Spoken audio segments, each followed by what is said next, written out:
We'll bring Republican Congressman Roger Williams in on this and joins us as well from Washington. Good to see you, sir. The questions, and Joe brought this up, that people have been asking today are not whether or not things are going great at the border and whether the policy should change or not, but does that mean that you should impeach the Secretary of Homeland Security because you disagree with those policies? What do you say to that and the way this is all playing out among House Republicans?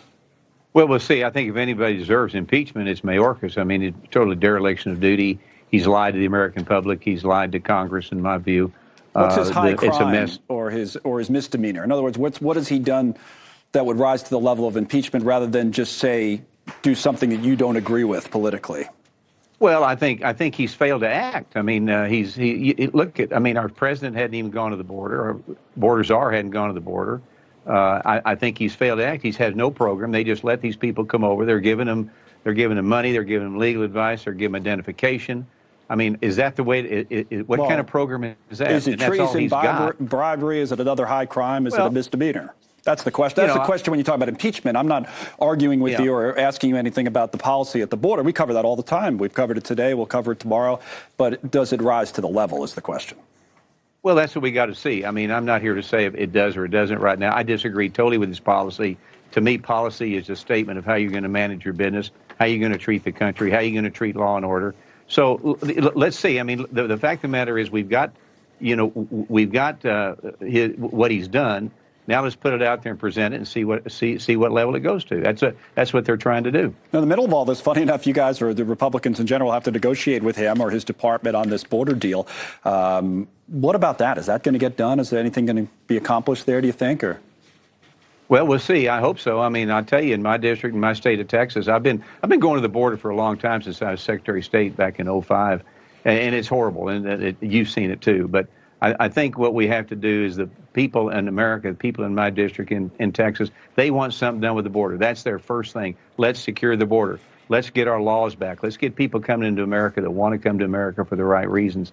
And so we'll see what happens. I mean, right now we've got a lot of debate, a lot of dialogue going on, and we'll take a vote here before long. The other thing you're working on, I know you're chairman of small business, right? So you had this hearing, right. I think it's coming up tomorrow, on crime. I was looking at the description of it earlier today. Crime on the rise, how lawlessness is impacting Main Street America. Yeah. And, you know, those are big issues that I've talked over the years with a lot of small business owners about, especially during COVID. I did a lot of stories on that. I remember going to small business owners and they said, boy, we have to do something about this. But that was then. I wonder now if you guys are a little bit late on this, because some of the crime numbers we've seen have started to actually come down, from then. Well, you talk to business owners, I don't think they'll agree. It's hard to convince them crime numbers are coming down. We're not late on it because we're addressing it now. The truth of the matter is we need to start getting prosecutors that will prosecute. We need to quit telling people if you steal $950 or less, it's no big deal. I can tell you, I'm a small business owner. I've been affected. The last 2 weeks in my car dealerships in Weatherford, Texas, we've had people try to steal cars. So I've been affected by it. You talk to Main Street America, businesses are closing down because there's no police protection. There's people just running rampant. They can't carry inventories. They can't get insurance. You don't believe those numbers? Essentially, violent crime down. I think it was 8%, the number we just flashed up. Murders down 15%. You're saying that.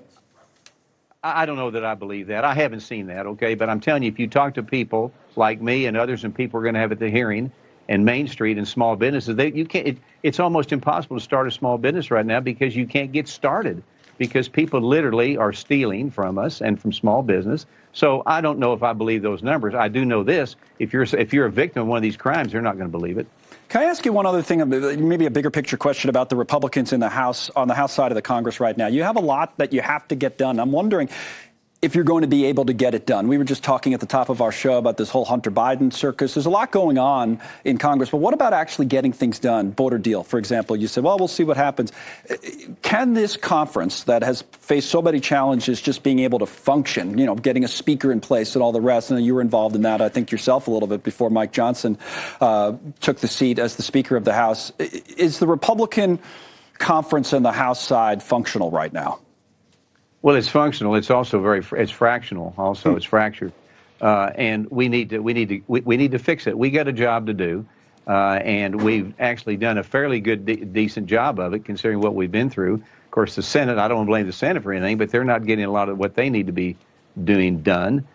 So I think we can get some things happening. We're going to see what happens come January 20th, February 2nd. We got all these dates out there. But at the end of the day, when you talk about functional or whatever, we've got to be able to body that functions, that can secure this border. That is the most important thing we got to do. We have a lot of people worried about the Ukraine border. Let's worry about our border, for crying out loud. Right, but is it happening? I was reading earlier some of the reporters on Capitol Hill saying the House is basically frozen right now. I mean, can you get bills to the floor, pass the bills, I mean, essentially do the job? Is that getting done?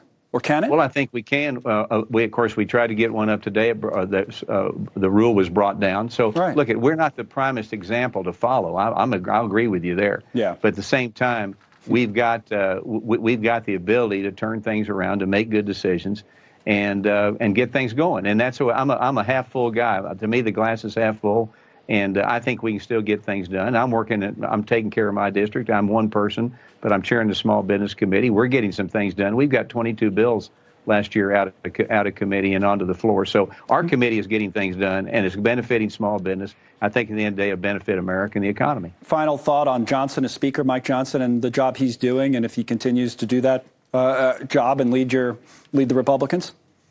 I think he's a great guy. He's a friend of mine from day one. We've been friends. I've liked him. He's a good man. He was dealt a tough hand too.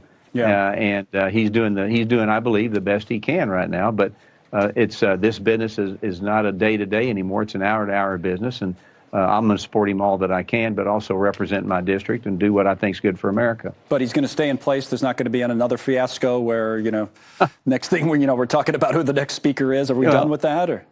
Well, I mean, you're asking me a question I have no answer to, okay? Yeah. But he's doing a great job. We start talking about vacate the chair and that sort of thing.